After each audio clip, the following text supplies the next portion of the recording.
Chronicles from the Future tells a remarkable story about a bizarre and incredible event experienced by Paul Amadeus Dienach, the author, who lived during the beginning of the previous century in Central Europe. Dienach claims that during his one-year comatose state, brought about by a serious illness, his consciousness traveled to the future in a different body and stayed there for the entire duration of his coma. Although this sounds impossible and indeed fanciful, Dienach's written account was taken very seriously by the Freemasons, who kept his book as a closely guarded secret. There are many books containing prophecies and visions of future occurrences, however, none come close to the strange circumstances that happened to Dienach nearly a century ago. Only a select few have ever had the privilege of reading Dienach's detailed chronicle of events, as just a small number of copies were printed and published in Greece. But now, for the first time, people have the opportunity to read Dienach's incredible story and hear his revelations about the future and the next evolutionary step for humanity. The first English version of Chronicles from the Future will be published in a few months. Who is the writer of the book? Paul Amadeus Dienach was a professor of German language studies. He was not a writer, nor did he ever plan to write a book. Rather, Chronicles from the Future is his published diary containing a detailed description of his experiences. Dienach suffered from a rare type of encephalitis lethargica, sleep sickness, and in 1921, he fell into a coma and remained that way for a whole year in a hospital of Geneva.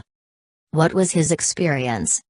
When Dienach awoke from his coma, he recorded in his diary that he had been awake and aware the entire time, but not in the year nor the place in which his body lay.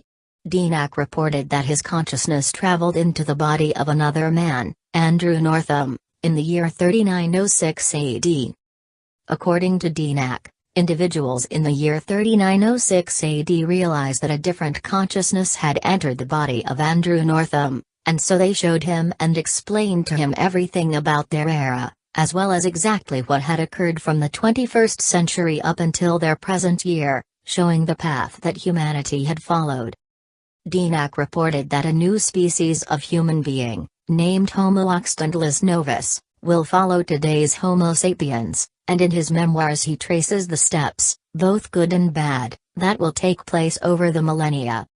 Dienach never mentioned his account to anyone at the time for fear of being thought crazy and exposing himself to ridicule, both in his career and personal life. How did his personal diary come to be published? At the age of 36, with fragile health and after recovering from his coma, Dienach decided to go to Greece in the autumn of 1922 with the goal of improving his health, because of the mild climate, and also to teach German to university students. One of his students was George Papahitzis, who later became the vice president of the National Board of Greece, founding member of the Greek Philosophical Society and one of the reformers of administrative law in Greece, as well as a high-rank member of a number of secret societies, including the Freemasons. 2 years later, seeing his health become worse and knowing that his death was imminent, Dienach decided to go to Italy. But before he left, he entrusted his loyal student, Papahitzis, with a briefcase full of notes, telling him that if he wanted to read them in the future, it would help him with his German. He said goodbye to his young friend and left. He died from tuberculosis in the first half of 1924. George Papahitzis translated the notes of Dienach gradually over a period of 14 years, from 1926 to 1940. He was surprised by the notes that Dienach had left him. He initially believed his teacher had written a novel in a very peculiar way. But as he continued to read, he realized that what he was translating were Dienach's memoirs. The Second World War and the Civil War that followed in Greece made Papahitzis cease translations of Dienach's notes.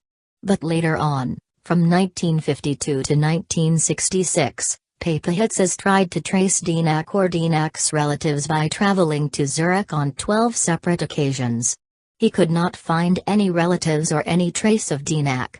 So his conclusion was that Dienach, who fought during the First World War on the side of the Germans, had changed his name on his arrival to Greece, a country that had fought against the Germans in the war.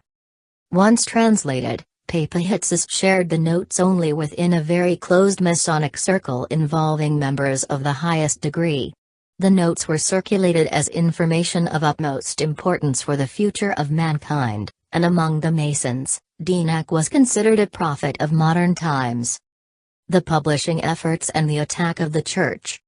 Up until 1972, the translated notes of Dienach were available within the close philosophical and Masonic circles. They believed that the information should not be made available to the masses, since it was controversial and many would not handle the information well. But George Papihitzes did not agree. In 1972, during the dictatorship in Greece, Papihitzes published the pages of a diary of Dienach and he came immediately under attack. He lost his job, was accused as heretic by the Church, and copies of the book quickly disappeared. Only a few remained. Another attempt at publication was made in 1979, a period when Greece had transitioned to a democracy following the overthrow of the dictatorship. However, again the books disappeared and it was hardly mentioned again, apart from the few that knew of its existence. 30 years later and the book has never been outside of Greece, and almost everyone ignored its existence apart from Radamanthys Anastasakis, high-ranking ex-member of many secret societies, and today teacher, author and publisher, who decided to publish the book on a small scale, exactly as it was previously written. The huge length of the book, in combination with the fact that it was published by a small publishing company that didn't have the means to advertise it, meant that it became lost among the thousands of other books. Properly presented for the first time, watch video below. When Dienach's memoirs were first published, they were difficult to read, containing over 800 pages of rough notes. Dienach never intended his diary to be published as a book, and simply recorded what he could remember from his one-year experience when he was in the coma, along with other memories from his past, making the essence of the story difficult to extract.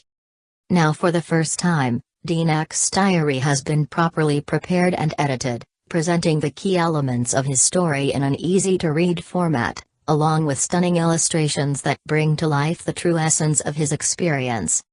This book could be life-changing, because if what it says is true, Dienach will show you what the future holds for humanity.